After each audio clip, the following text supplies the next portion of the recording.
welcome in everybody, whether you're on the East Coast, West Coast, or around the world. This is the Coach's Corner, and of course, Coach John Bonamego with us today.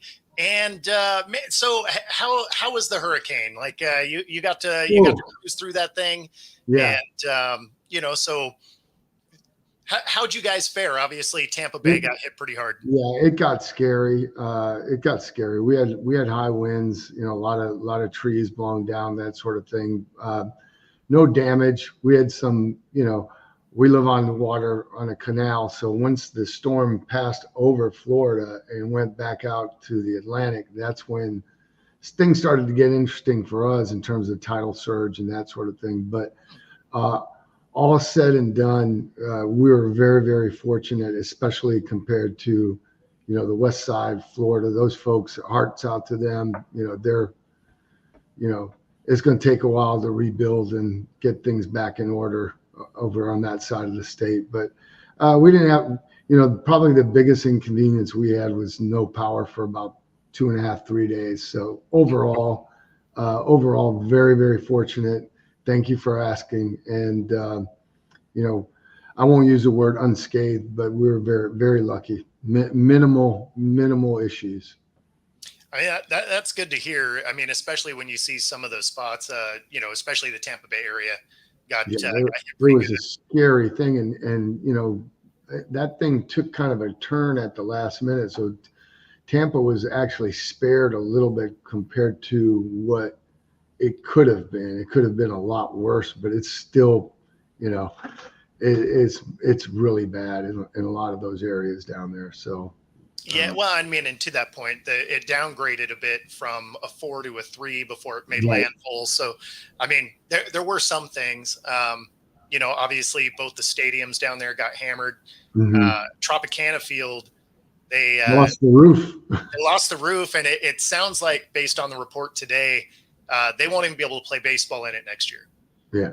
So, obviously, this is kind of off topic, I suppose. But I mean, at the end of the day, you got to wonder where the Rays are going to play. Right.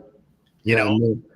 They could be in that. They could be in like the Saints were in, 2005. They ended up playing all road games. That was a rough year when Katrina rolled through there.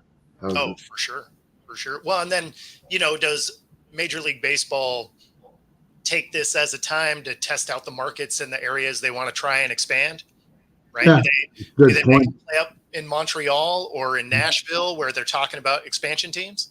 Yeah, so that's a definite possibility. I don't follow that, but it's a great idea for sure. Absolutely. All right. Well, I mean, we should definitely chat about the things we're here for, right? So, sure.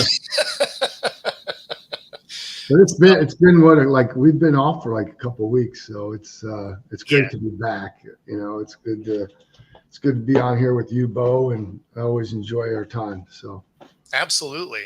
In fact, the video that we're gonna go over is actually from week 2. Okay.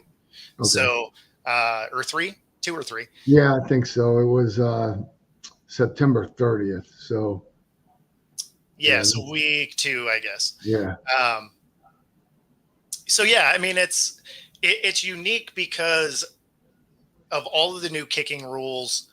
We take a look at a safety-free onside kick, which, let's be honest, isn't something that happens very often. Sure. And it just happened to come together in week 2. Right. And there's a lot of things. There was actually another one earlier in the year, or maybe it was preseason, but Jacksonville had one as well. There was one that happened. It might have been preseason, but I've watched that play. It was very similar. Yeah, but they didn't do the onside though, because I believe that was in the preseason, and they elected not to do the onside portion of it. Yeah. I can't remember the exact. Exactly where it was. Let me see. Because I was expecting them to do it because I was curious about how it would come together. Unless maybe it was week 1. There might have been one week 1 too. It was Cleveland, Jacksonville. That was 9:15. But yeah, it was same thing. It was this one. I can show this one too. This one was actually fair caught by Oh, the okay. No, they crowd. did do the onside. So yeah, it was fair Yep, caught. yep. Okay. So we have actually two of them. Okay. I'll mark that one if we want to go back and show that one. Otherwise, the one I'm definitely planning on showing is this one. All right. So Well, I'm I queued guess up whenever you are ready. perfect. Well, You wanted to watch the TV. You had mentioned off air that you wanted to watch the TV copy of it first. So the situation for anybody that's listening out there is, you got an onside kick after a safety. So now, there is effectively um, no onside kicks or surprise onside kicks. You have to wait until the fourth quarter. You got to declare ahead of time. So, um, but the rules for the onside kick have changed. It was, there's a basically a backstop now. So you have obviously the ball moves the kicking team to the 20. We revert to the old rules. Ball's got to travel 10 yards. But then you have a 15-yard box from the 30 to the minus 45, where the ball has to be recovered in that area. If it goes beyond that, then it's going to be ruled as same as a kick out of bounds. So they would, with the penalty on that after a safety, I mean, they're basically getting the ball at field goal range, or you're giving the ball up at field goal range. But well, and again, that's what was so interesting about this, and you'll see it in the clip, is how they assessed this penalty. And with the new rule, it can't stay the way that it is, because otherwise nobody's ever going to try this again. Because they basically almost hand you a touchdown. So I'll bring the clip up. It's about a 2-minute clip, but you'll get to see not just the kick, but you'll also get to see kind of how the penalty transpired. So Here we go. So all the Titans come up, and it's going to be that sky punt, which you can just. So it lands at the 47. Right. And, prior to this, it wasn't real clear where that setup area was. It had to hit before the 45-yard line there, in order to be legal. So, we can talk about this when we watch the all 22, but first of all, heads up play by the Titans player. I'm not sure if he was completely aware of that. He had three options. He could have gone up and fair caught that, which there would have been no penalty if he did that. Allowing it to hit, if he knew it was definitely going to be beyond the 45-yard line, absolutely the right decision. Allowing it to hit is ruled now as a kick out of bounds, essentially, and the Titans regain possession. Obviously, the what you fear of going to catch this thing is that wherever he goes to fair catch, if he muffs it, it's going to be a live ball. Yep. Essentially, if he tries to catch this outside of the 45-yard line where it hits, then all bets are off. Yeah, all bets are off in terms of the penalty. Yeah, no, only bad things can happen if you try and go get it. Although I don't know that he entirely knew what he was doing in this instance. Right. But yeah, well, if he did, it's impressive. It was impressive. Or somebody, again, that's the coach's job on the sideline to remind them before you go out there. Look, if they try to knock this thing up in the air, it's got to hit before it hits the, it's got to land inside the 45 in order to be legal. Well, in this particular case, we know that the special teams coach didn't train him for what he just did, because you're going to get to see his reaction. Okay. On the bounce, they get away from it, and they didn't call an onside kick. I mean, they didn't call a fair catch. You got to come out and fair catch that. In effect, it's a kickoff. He's just punting it. They just said, Yeah, no, he definitely didn't know. Yeah. Bounce and get away from it. Ethan Bonner comes up with it. A little bit of a brain freeze that perhaps he got confused because the punter was out there. When that's happened this season, we've seen the guy just step up and make a fair catch, Jerry, and it's over. They got to make sure it gets past the setup zone, first of all. So there could be a penalty for not getting to the setup zone. Not sure where it landed. Special teams coach is not happy. I can tell you that, Jerry. Yeah, Cole Anderson. Yeah. Remember they had a special teams coach firing last season, mid-season, after a couple of punts were blocked by Indy. In this situation, the kicker kicked the ball beyond the landing zone. So there's a penalty for illegal kick, and it's enforced from the 20-yard line, half the distance to the 10. It'd be first down. Yeah, so it's the distinction there between the terms. It's not the setup zone, which the announcers were saying. It's the landing zone, which is from the basically the 40 the 30 to the 45. Okay. That's See, that and that was 15-yard box. I'll be able to illustrate that when we watch the all 22 copy. perfect. Yeah, because when we watched this in real time in week 2 or week 3, there actually wasn't any clear indication of what the drop zone was that was printed, right? I went through a million different things, and they're just like, oh yeah, there is a setup zone and there is a drop zone, but with no yardage designation with it. I'm like, well, I mean, I feel like for someone that's trying to understand what the rule is, it'd be cool if maybe you told us what the rule was. Right. Right.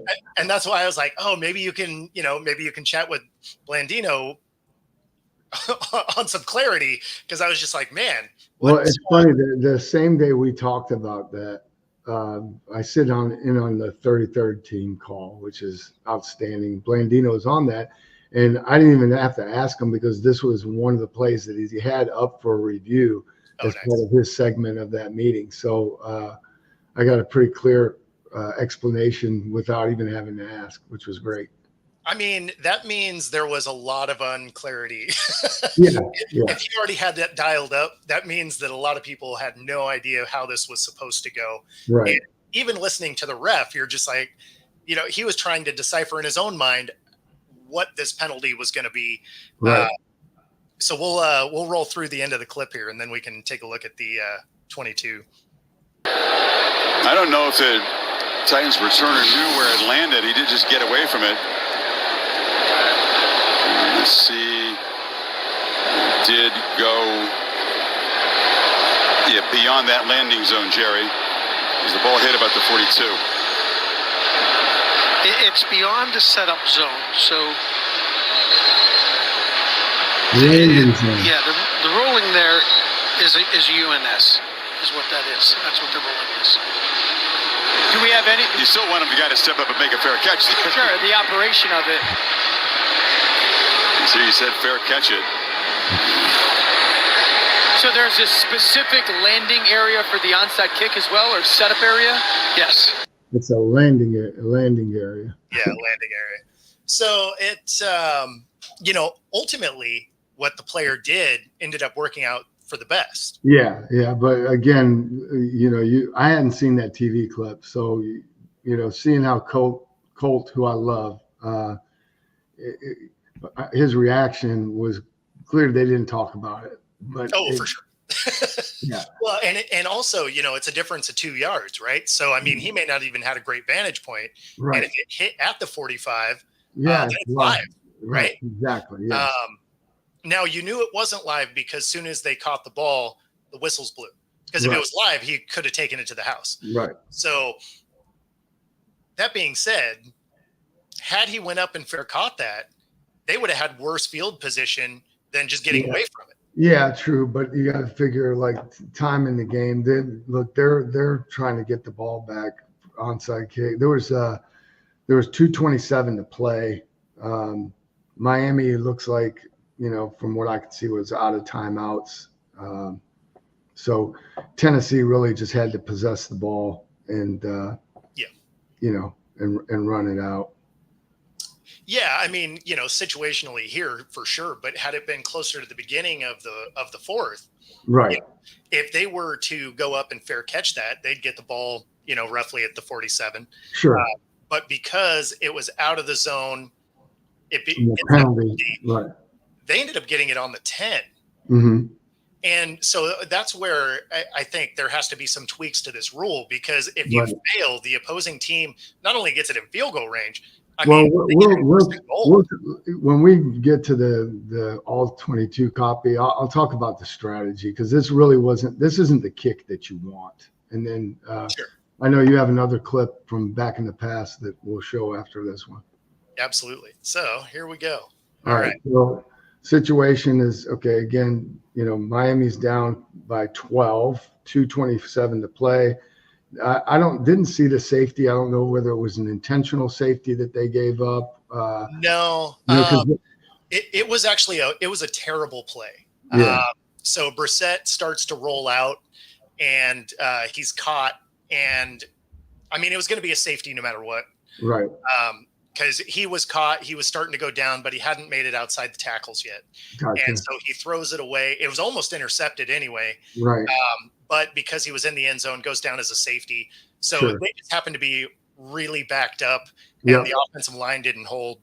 Because you'll see that occasionally, if you're backed up and you're facing fourth, and I mean, it's very rare, but there are instances, when you're in that desperation mode where if you're backed up close to your own end zone, you have to weigh the odds of, all right, what are our odds of taking the safety and giving up the 2 points to try to get the ball back and gain a little bit of field position. So let's watch this play. So the landing zone, which the officials were talking about, obviously extends from the 30-yard line, right, to we'll call this the minus 45. So the ball has to land in that area. If it's out of bounds. So the setup zone and the landing zone are really only a difference of 5 yards. Yeah, but again, this 45-yard line right here, that basically, this is, anything that lands beyond that is basically, it's out of bounds. All right, it's no difference if you kick the ball beyond that 45 when you've declared, because remember now they have to declare that they're making an onside kick. So that just, because again the kicking team is with the kicker back here on the 20-yard line. It's no difference if that thing would have went out of bounds or if it had gone out of bounds on the sideline or beyond the 45, it's the same penalty. Now, in terms of the strategy of this, and this is what I was saying, what I was getting at, this is a poorly kicked ball. And, I know later on we're going to show this same play. We called it moonshot from when I was in Detroit.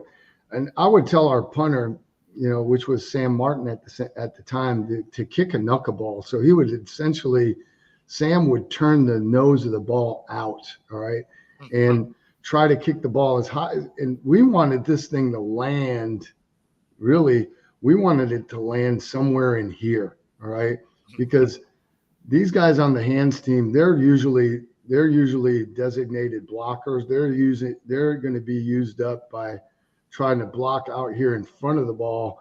These are the guys back here that you want to field the catch. So we wanted this thing to come down, like I mentioned, we wanted it to come down in this area where we were making those guys travel distance, create confusion, and really get our guys, cognizant that we know we're going to get a fair catch signal, allow the return team access to the football, but we want to, position ourselves in front and behind, be ready to play the muff. That's what you're banking on, that someone is going to try to field this kick that is not used to fielding a punt in a pressure situation.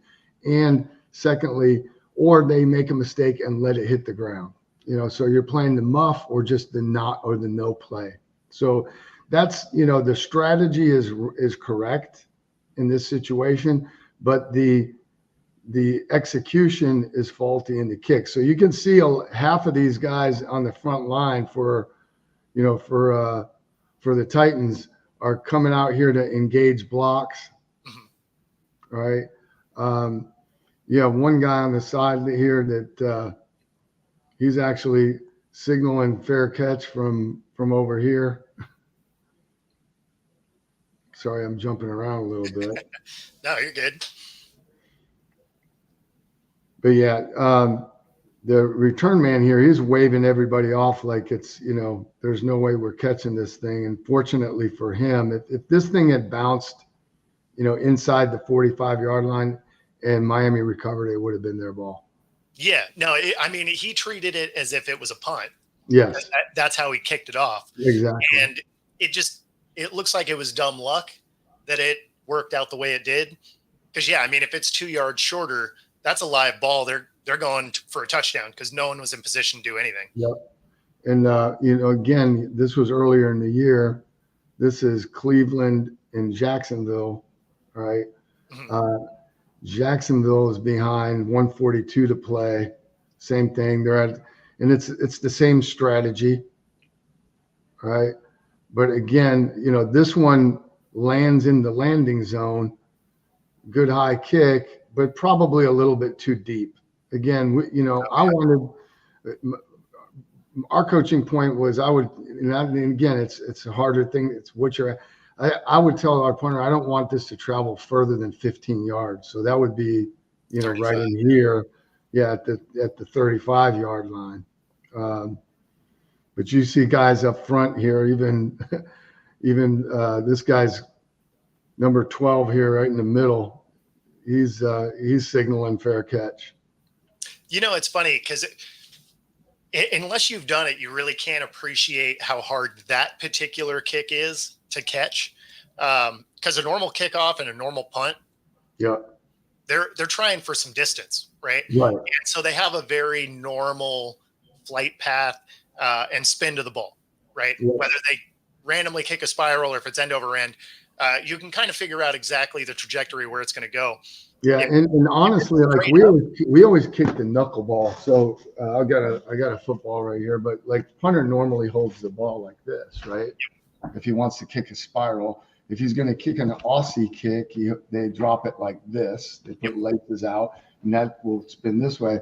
Where we would, if you're holding the ball like this, right-footed punter, our punter would hold the ball like this, right? Which we would drop it, and it really would knuckle coming down. And the Craig Hentrick, who punted for the Titans for a long time, and also in Tennessee, he would use that in going in situations.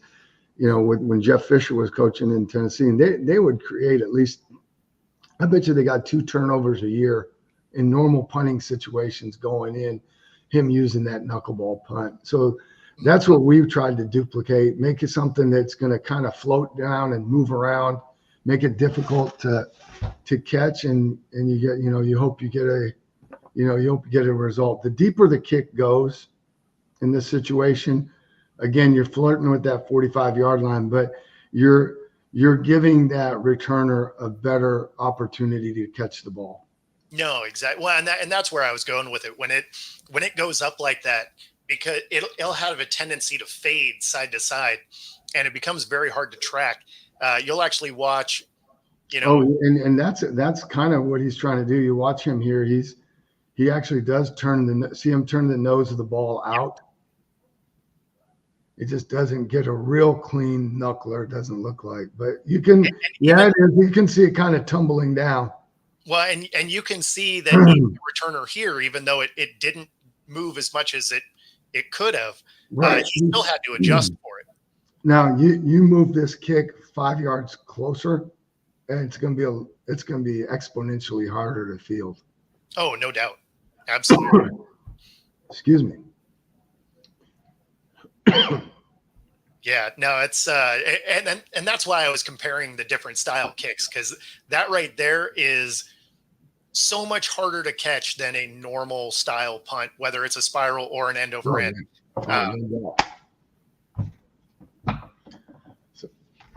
So then here is the So this is going back to 2014, and we know this is before the rule change. So you see, actually, the kicking team is even with the kicker. That's when we had the 5-yard run up.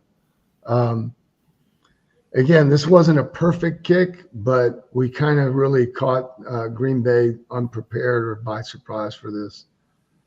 And yeah, I mean, you guys were able to do a surprise then, right? Yeah, but I mean, it was again, they weren't quite ready for this. You see a bunch of guys, the guy who that reach, yeah, 38 actually signals for the fair catch and never actually went for the ball. And 11 overextends, barely hits it with his hands. Yep. I mean, it would have been a live ball anyway, I guess. Yeah, as soon as it hits as soon as it touches the ground, it's live. But and actually that's true on a muff as well. On a muff, a normal muff punt, the returner is protected until the ball and has right of way to the football until the ball hits the ground. Yep. We've seen that happen before where, the ball gets muffed and it gets popped up in the air and then it's caught by the kicking team and it still goes back to the return team because he's got dibs on the ball until it hits the ground. The return team does. Yeah. Even in the case of a muff. Oh, for sure. I mean, you got to give them that room to be able to make the catch. Yeah, and I know we talked about that, but we practiced that situation. It was kind of a Friday deal, or it might have been Saturday walkthrough. So, but we would review it in our meeting, and then in Detroit, we would have fun with it. we would use no scout team, but we'd put somebody out there to catch the ball. It was usually somebody on the coaching staff, one of the athletic trainers or whatever. We'd draw straws and I'd announce it in the meeting ahead of time. And there was always, we'd get the music going. It was always towards the end of practice, a lot of fun. And that was one situation the guys were always very, very keen to and knew what to expect. But there was always a little bit of money going around, guys betting whether whoever selected was going to catch the ball or not, Sure. Yeah. I mean, you gotta have fun in those moments, right? Yeah. But no real bets. If anybody from the NFL is watching, no real bets. No real bets. Friendly wagers. That's right. And of course, at the halfway point, we're going to talk about some of the trades that are coming up, some that have happened. When is it? When is the deadline, Bo? What's the date? I believe it's week 8. I got to double check. I haven't paid super close attention to it. Yeah. That sounds about right. Well, that's what it used to be. I don't know if it's changed since we added a game. And, I never really paid that close attention to it because generally it never really matters that much. There's only ever 2 or 3 guys that are noteworthy that get traded. And then it's just kind of but I know that with the trade deadline, with the added game, and then, of course, the potential 18th game that the NFLPA is entertaining, you have to think this trade deadline may actually get extended out to like week 10. Yeah. So, so even though I think it's week 8, I wouldn't quote me on it. Sure. But that being said, if somebody's watching knows, let me know if I'm wrong. Yeah, Google it and put it in the chat for us. Exactly. That being said, show brought to you in part by True Fusion Gym right here in the Pacific Northwest. Bellevue Ballard University Village is their newest location. Pilates Boot Camp Yoga Bar. Use the QR code on the screen. Get a free 5-day pass at any of the 3 locations and find your edge at True Fusion Gym. And of course, if you're into sports betting, use the QR code on the screen. Bet Us. They've been around for 30 plus years. Get up to 125% of your first 3 deposits. And there is a 10% bet guarantee if you happen to be bad at betting. Some conditions do apply. All right. That's big time. I didn't know we had a sponsor. We don't officially yet, but getting used to the flow of it, Yeah. So, and incidentally, that gym is actually my wife is one of the fitness directors there. Nice. So I Good figure deal. if somehow we kick some work their way, hey, here we Hey, go. here we go. So obviously the first trade didn't mean a lot, but it got the trades started, and that was Seattle picks up a defensive lineman from the Jaguars. And why I say that doesn't really move the needle is if the Jaguars that play absolutely no defense wants to let go of the guy, I don't feel like it's going to be a huge impactful player when Sure. you watch how the Jags play defense. But Yeah. it got the ball rolling as far as trades are concerned. And the next one to go down is Devontae Adams going to the Jets. Which I think that's huge. I mean, Yes. I mean, we kind of saw it coming. There were some rumblings about it. I think we talked about this a little bit last night on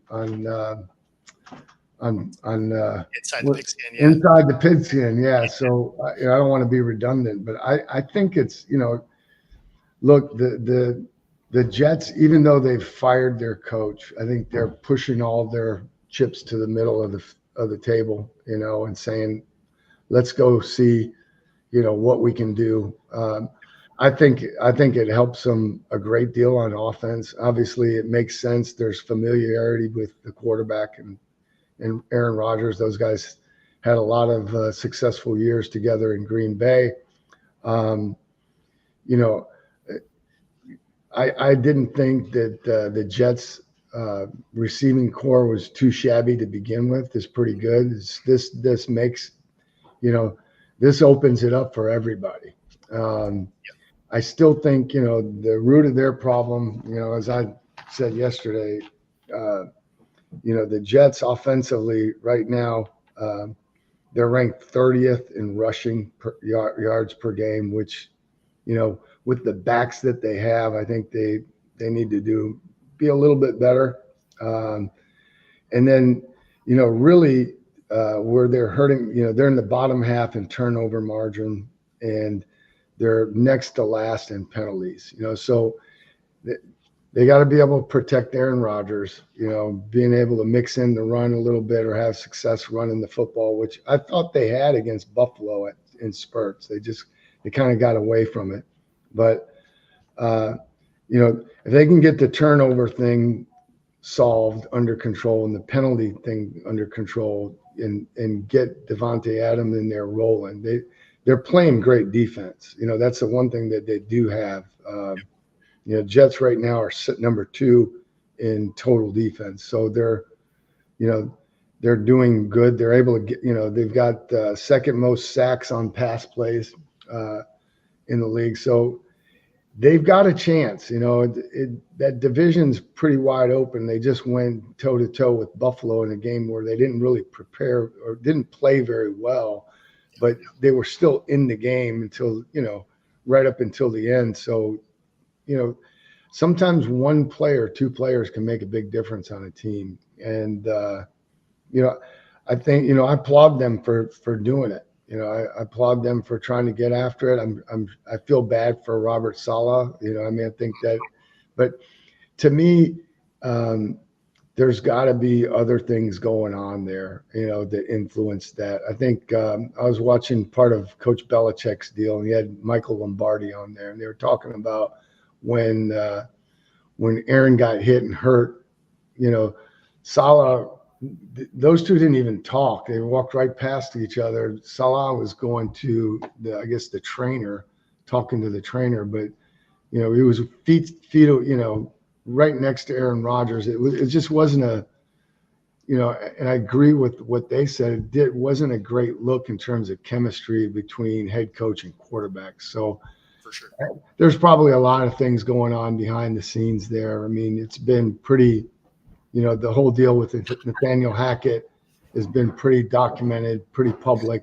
That's Aaron's guy, as his offensive coordinator in Green Bay, and, them, relieving him of essentially of play calling duties, even with the head coaching change is kind of telling. I'm sure that's not going over well. Maybe getting Devontae Adams in the trade was one way that they could kind of maybe another way they try to appease Aaron Rodgers. I don't know, but I mean, it has to be that, right? Yeah. And I mean, at the same time, you're getting a guy because of their, history together, Mhm. isn't going to need a ridiculous amount of time to get up to speed. Right. I mean, you look at how many times he targets Alan Lazard. Exactly. Right? And why? Well, they were together in Green Bay. That's how Alan ended up in New York as well. So, exactly. There's a confidence level there. And now to be able to have 2 of the 3 on the field that they've got a significant amount of history, I think it can only help. It's definitely not going to hurt them. No, for sure. And I mean, anything that gets that offense going, because Yeah. I mean, to your point, they have the second best overall defense in the league. Yeah. So if you just get decent play, right? Like nobody's expecting Rodgers to be MVP Rodgers. Right. You just need him to not be the last year of Green Bay Rodgers either, right? Right. Like you're hoping for something in the middle. And thus far, we haven't seen anything good. But he also had a whole offseason where he was hurt. He had pretty limited action during the preseason. He had some of what he worked out a little bit in the joint practices, as I recall, but didn't really do anything in preseason at all. And so, I mean, some of this just has to be timing, chemistry type of issues, Sure. just lack of work. Well, but, I mean, the issue, like part of the criticism with Hackett was, they were having a bunch of offside, procedure penalties and that sort of thing, right? Which, if Aaron, that offense, they definitely utilize the snap count, hard count, dummy counts. But if, you have to be able to execute that as an offense. And if your own guys are jumping off sides, multiple times during a game, then it's counterproductive. It's bad football. It becomes bad football at that point. Now, at some point you have to put it on the players and say, we've got to be more disciplined. And, just reading some of the things that Aaron's comments about those issues were, they don't show up during the week in practice. They show up on game day. Well, if they're showing up on game day, then it's a problem, right? So yeah, it means you're not practicing it enough. Like maybe you're not seeing it on practice because you're just not doing it. Or guys just aren't locked in and focused. I mean, I put it more on that. I put it more on the guys. I mean, penalties are like a disease, and it's like once you're labeled that way, man, pre-snap penalties are a whole nother thing than post-snap penalties, but they're also, as a coach, probably the most frustrating because they're within your control. They're alignment type of issues. Whether it's Buffalo had, I think in that Monday night game, I think there were 3 penalties where they didn't have enough guys on the line, or they were covering up guys on the line of scrimmage. I think Buffalo had at least 2 of them. There was 3 called in the game. At some point, you got to be able to pull your guys, together and say, hey, look, they're calling this tight today. Obviously, let's make certain that if we're supposed to be in the backfield, we're far enough off the line of scrimmage. It's usually the other way around. It's usually guys are they're too far off the ball and not on the line of scrimmage. Right.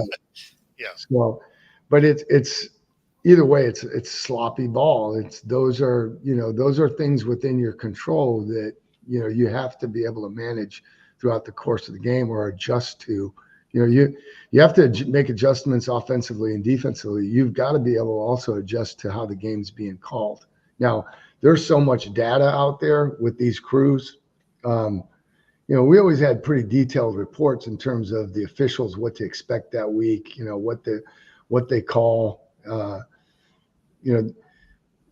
That's part of your preparation during the week, so either that message is not being delivered or it's just not being received. Yeah.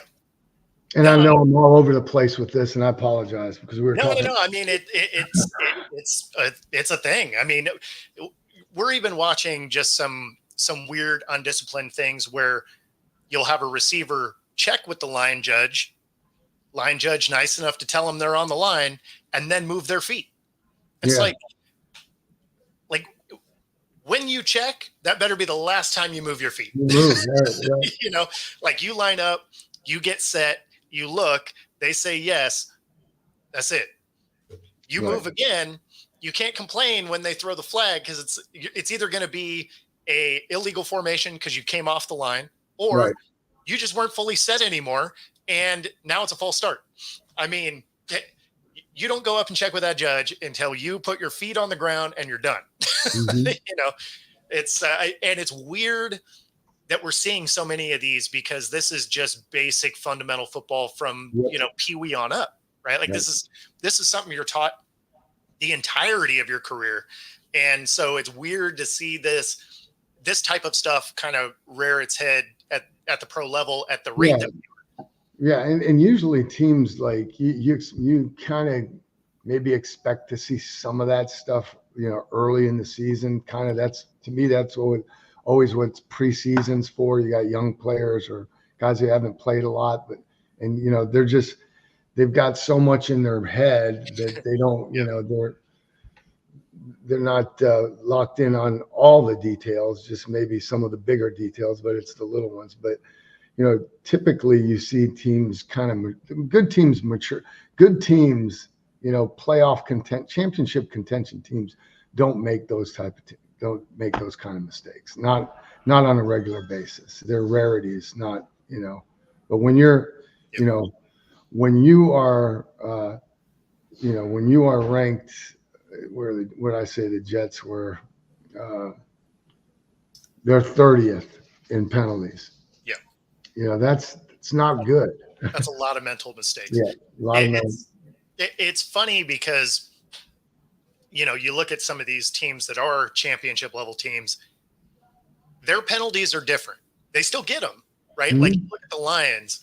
The biggest knock I have on them is they cannot keep their hands to themselves in the secondary. I mean, there is so much DPI and holding. It's crazy. Yep. But that just means they're trying too hard. It's the pre-snap penalties and the after the play personal fouls and stuff like that. Exactly. Those are the ones that make you want to rip your hair out, because if it's a, you know, illegal contact or something down the field, you're like, okay, I mean, maybe you were a little overzealous on that play, but you were trying to do your job, right? You were seeing exactly where these refs are, how tight they're calling the game, all of that. And look, I know it's off topic, but that Monday night game was a flag fest. I mean, it was ridiculous. It made the game honestly hard to watch. It's just like, you know, it's that the Sunday night was impossible to watch. That was, I mean, no scoring, penalties every 2 minutes. Like, you're just like, man, could we just play some football? All of a sudden, this is like a 4-hour game. Right. So, I mean, and if you look at the stat sheet, you know, the penalties weren't even as bad as they actually were, because there were so many offsetting penalties that they don't actually get logged. Right. They're just like, oh, replay the down. It's like, yeah, I mean, there'd probably be almost half again as many. Yeah, there we go. 22 accepted flags. Like, it was crazy, because there was probably at least 10 more that were offsetting. And so, I mean, it was just so ridiculous. And I mean, plus it was just bad football all around. Like, it was one of the worst primetime games. So it was just, it was just 3 hours of frustration that I didn't even have a horse in the race. Like, my team wasn't playing. I'm just watching, and I'm just like, man, could we maybe play some good football?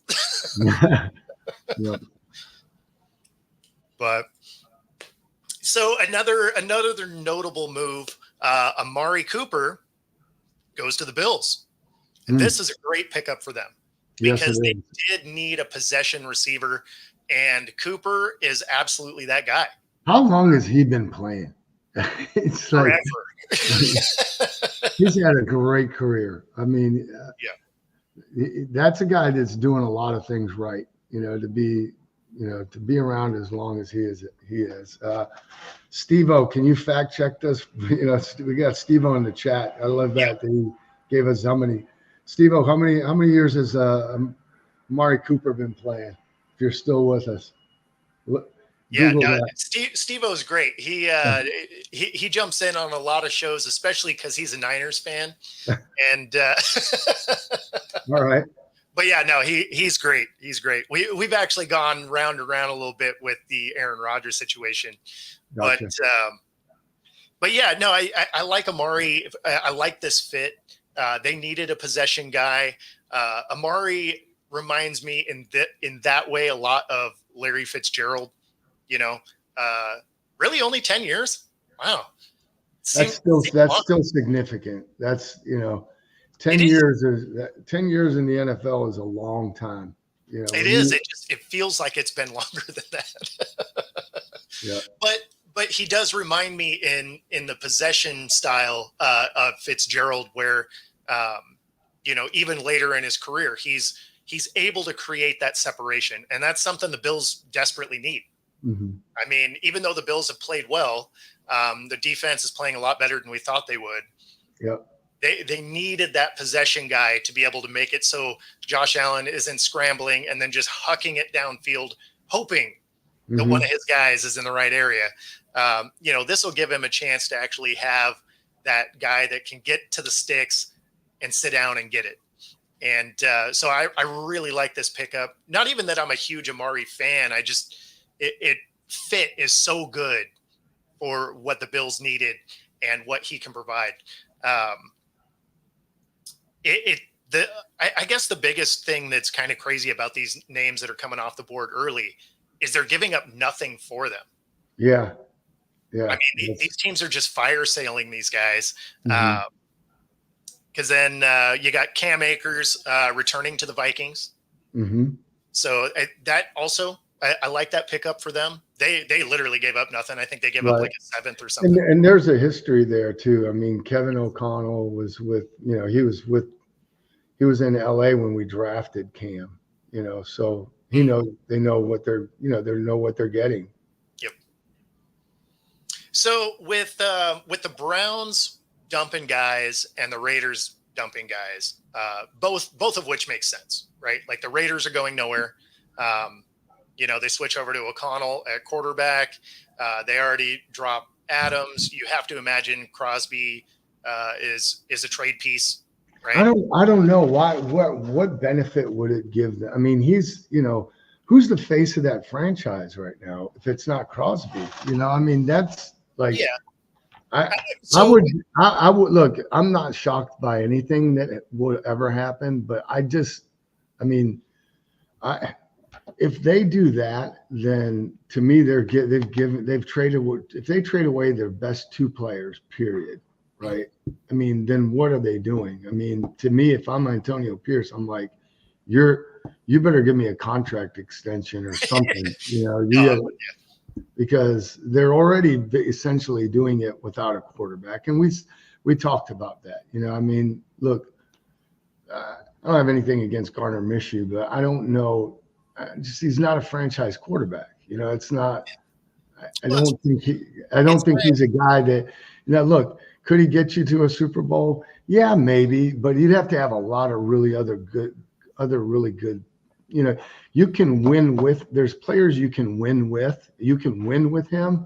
Yes. But there's also players that can win for you, right? So Josh Allen wins for you. Aaron Rodgers wins for you, right? I think, your starting quarterbacks, your franchise quarterbacks are guys that they can carry the team. They all need help. It's a team sport, but there's a difference between those guys and the guys that just kind of go in and are you need them to just execute and not. You can't put the whole game on their shoulders. No, it's why I liken him to Ryan Fitzpatrick, right? He's entertaining to watch, charismatic guy. Would love to go have a beer with him. Sure. but he's not your franchise guy. He can win you games. Yep. He's also going to have that 4 interception game. That, Sure. And Minshew really just embodies exactly how Ryan Fitzpatrick played. He does very similar things. Like he'll go out and play hero ball, and it can work, or it can really not. But no, when it comes to the Raiders, and Steve-O here is, Crosby did make a little bit of a statement. But, if you're the Raiders, he would be a good trade piece in the way of he's super disruptive. You'd still get a ton for him. Hey, trust me. Look, I was the head coach at Central Michigan when he was playing at Eastern Michigan. So I got to see him every single year. And I love him. I absolutely love him and the energy that he brings and how he plays. Oh, the motor is unreal. And he was the same way. Imagine him in college. He was an absolute terror. Like you better know where he's at. So I'm proud of him and the career he's had, and I'm not surprised at all after watching him for 4 years in college that he's had the success that he's had in the NFL. I'm glad that it was always you're glad when the game's over and you don't have to don't have to plan for him anymore. Exactly. I get that, but I mean, so where I was going with that is he's 27 now. Right. Mm-hmm. And if you have no answers at quarterback, you just get rid of your only real receiver. Yeah. You're 3 years away from being relevant.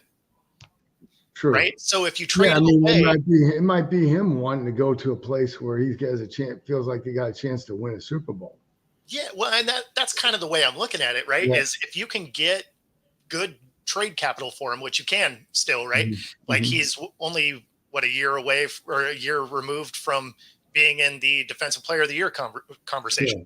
So you take that kind of guy, the trade capital you could potentially get for it on a team that clearly is going nowhere and has no plans of getting better, trading away their best guy, then maybe you do get 2-3, pieces for him and start that rebuild now, because with no clear path to a quarterback, the receiver gone, do you just tank and accept the fact that you're drafting with your first pick a quarterback this year?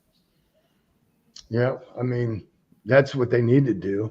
I mean, for sure. And I guess I'm never surprised by anything, but it's like if they do that, if they let him go, then they're cashing it in, Oh, well, I mean, I think as soon as they let Adams go, it showed they were right. They're out, right?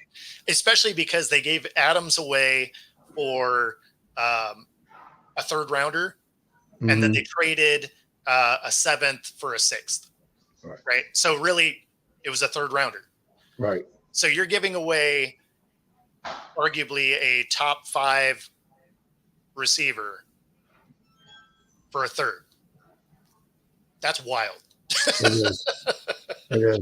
So, not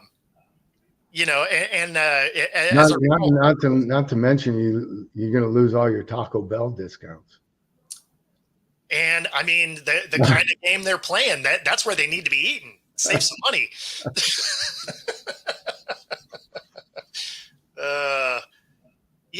I don't know if that's really true there, Steve-O. I don't know if it's necessarily that. It's just because trading this guy away isn't on him, right? Like he has.